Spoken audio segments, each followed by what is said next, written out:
These conferences have been going on for 40 years. That basically means that thousands and perhaps even millions of kids at this point have experienced the Lord in a powerful way. And you've done it basically through the people on this stage. And so I got to tell you something. I'll make a confession here. My job, anyone who's up here, their job, whether they're music people, religious consecrated, or the speaking team, our job is to eventually get you up here so that you can start proclaiming. There's only like 6 of us, for God's sakes, talking about Jesus, but how many are you? You got to be talking about Jesus too. You know what that means? We feel a real call to stir the waters of baptism that anointed me not just priest and not just king, which I kind of like, but you know why king? Because it's our job to administer and to rule. What first? Our own decisions about ourselves, and then to make good decisions in the world. We need people who have a more king mentality rather than a slave mentality. Because you heard in the scriptures today, Jesus, as the master, wants you to be like him. It's good if the student became like the teacher. It's good if the slave became like the master, because that means there are going to be other people, not just us up here, trying to make good decisions like a king ought to. But the reason why we're up here, and the reason why I want you to be up here, is because we want you also to be prophets, just like the prophet Isaiah that we heard about in the first reading. This prophet Isaiah is unique. He was willing to literally step out into the world and say, you want a prophet to proclaim the good news to the nations that's hearing nothing but bad hashtags? I'll do it. Here I am, Lord.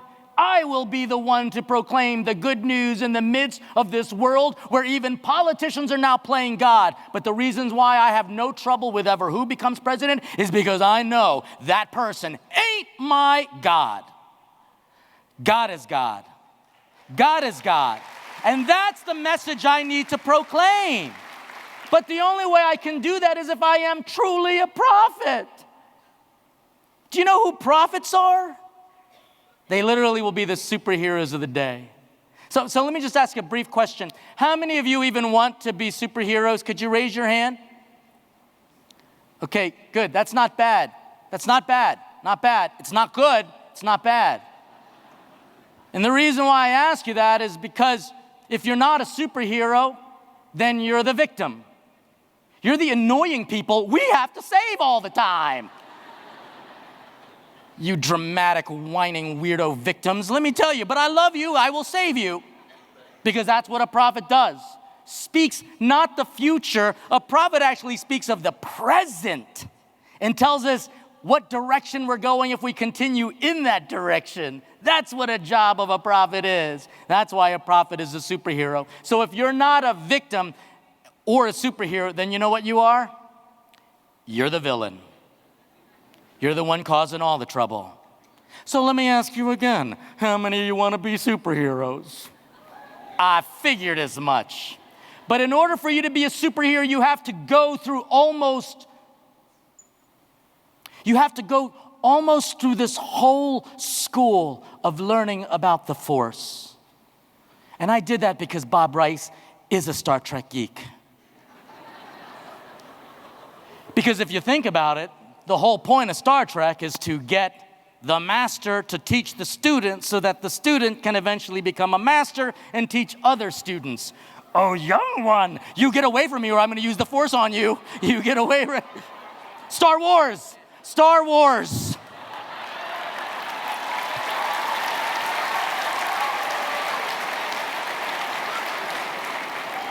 Bless me, Bob, for I am not a geek. I knew it had to do with people out there, but I had no idea there was that much of a difference because, frankly, my favorite superhero is Frodo Baggins.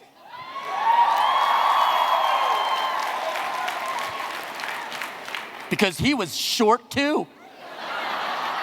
And he's like the most unlikely superhero in the same way that Isaiah and all the other prophets would be the unlikely ones to save the world, in the way that you are unlikely to go out here and be proclaiming the good news. You know what it requires us unlikely people to endure? The purification of the soul. The purification beginning with the tongue, which is why Isaiah, there's a very cool image of the Eucharist in that book. I don't know if you read it or heard it, if you were even paying attention, because prophets pay attention. Is that a coal was removed from the altar and placed on the tongue to purify and to give power to the tongue so that they can proclaim the good news to a nation that is almost as screwed up as the time of Isaiah the prophet during the reign of King Uzziah. You want to know what bad leadership was? Go to his day and age. So if we think that this is the end of the world now, no. God's not done raising up prophets like me and you. You know, when I used to teach preaching as a seminary teacher at Mount St. Mary's. In fact, it's kind of weird because some of the priests that heard your confession, I trained them. That's weird to call them Father and then for them to call me Leo.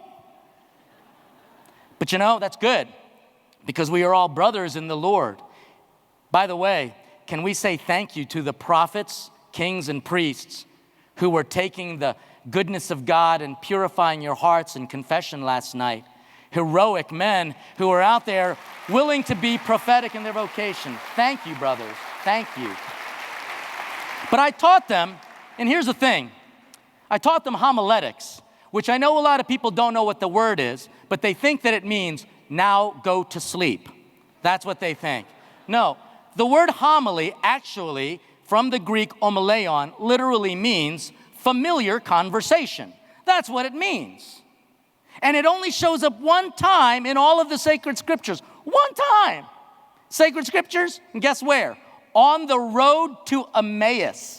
And it describes what the two guys were doing with each other as they were walking along the way. They were having a homily. They were having a familiar conversation. And then what happens? We know Jesus entered into that conversation and preached the good news to the points where their hearts were burning. And the only thing that could quench their thirst for more knowledge was just simply to have supper with Jesus. They didn't know it, but they just wanted to spend more time with him. And so I guess what we've got to do if we want to be more prophetic-like is just to spend more time with him. Because if you spend more time watching TV or YouTube videos, you're going to imitate them because they have become your masters. How TV and pop culture have literally become our masters, and we become more like them because we're, in a way, learning from culture. And that's why adoration and just taking time to reflect and pray, he is the one who speaks to us. And it does take discipline. It does take discipline. We know the word discipline is a hard word because it means that we're going to get our, butt smacked if we do something wrong. But that's not what it means. Discipline literally just means student. That's where we get the word disciple. And every superhero at one point in their life experienced discipleship. They experienced what it was like to be a student, which basically means they've got to do one very important thing. Learn, learn, learn. Let me please ask you, how many of you know all of the songs of the modern day world? I mean, how many of us can learn lyrics of songs just like that? You don't have to raise your hand because I know it's all of you. But what have we learned about God? How many times, and I'm just throwing the challenge out there, will we listen to radio versus listening to the priest's homily, familiar conversation? Well, I mean, it requires us as homilists to do a better job. I get it. But you know what it really requires? For your hearts to burn so that God in His Word is what quenches our desires. So I'm just going to kind of break it down for you to keep it as easy as possible. How can you be a superhero? By becoming a prophet. How do you become a prophet? By thirsting for that coal to touch your tongue. It's now, however, not in the form of a coal, because if I were to put a coal on your tongue, I would get arrested. But you got to know something. A lot of times people think that Christianity is proved on the outside, which is why like the coals of the palms are placed on our foreheads on Ash Wednesday when everyone proves they're Christian, right? I mean, my gosh, people love ashes. Oh my gosh. It's like a fashion statement. They're like, Father, I can't stay for all of Mass. Could I get the ashes to go? Would you like fries with that? I mean, it's crazy. So this one woman called me up and she asked for ashes to go. I had ashes. I was delivering at the hospital. So I said, okay, you want the ashes to go? Stick out your tongue.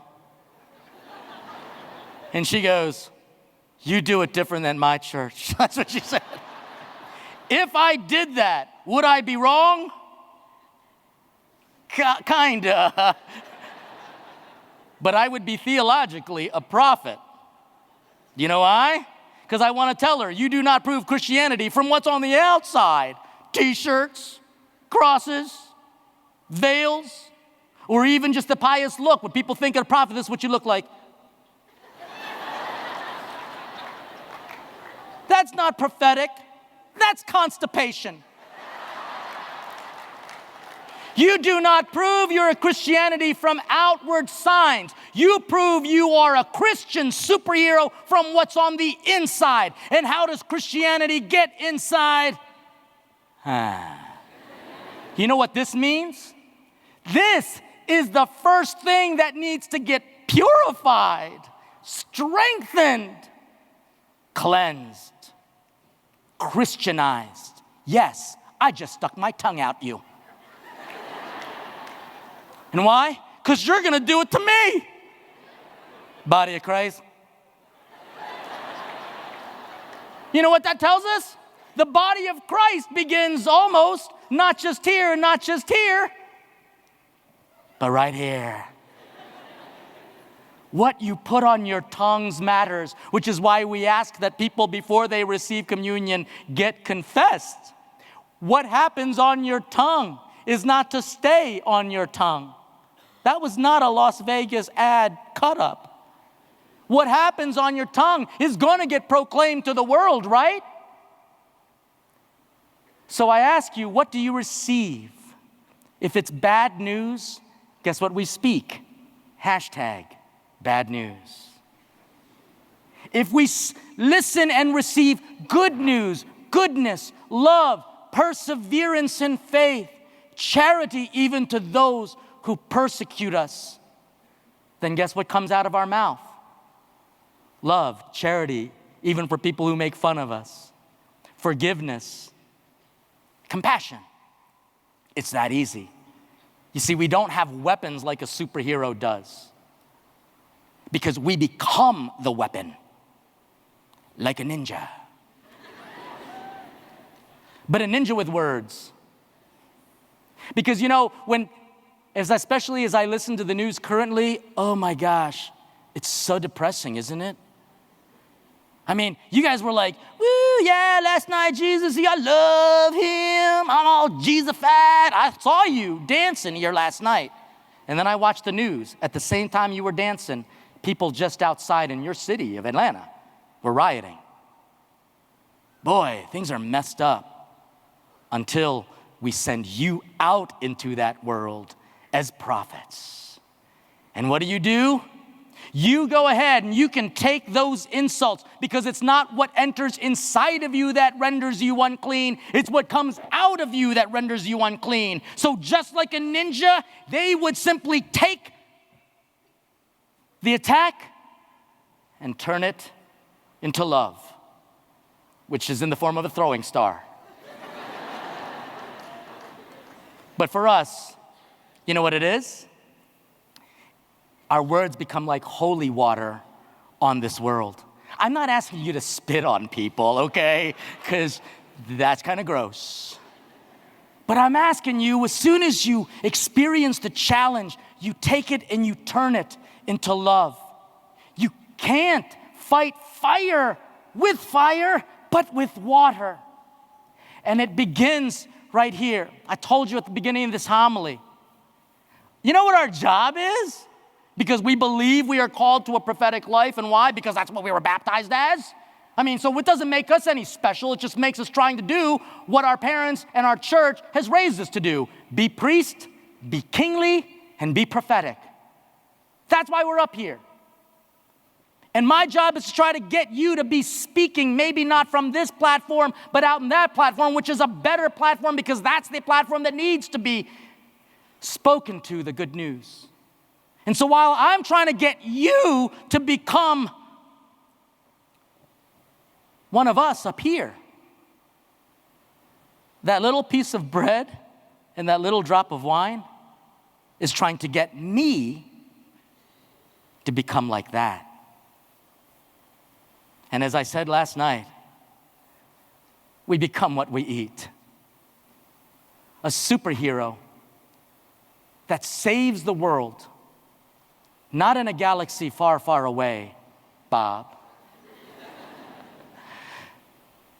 but in the reign of President Obama, in the reign of the politicians who are seeking to be president, where our world is experiencing turmoil and doubt, and words become true weapons. The angels, like in the book of the prophet Isaiah, were sad and asked, "Who will we send to proclaim God's saving message?" And there's about 2,700 people here who will come forward and say, "Here I am, Lord. I come to do your will. Make me the person you call me to be," beginning with the most important part of my body at this Mass.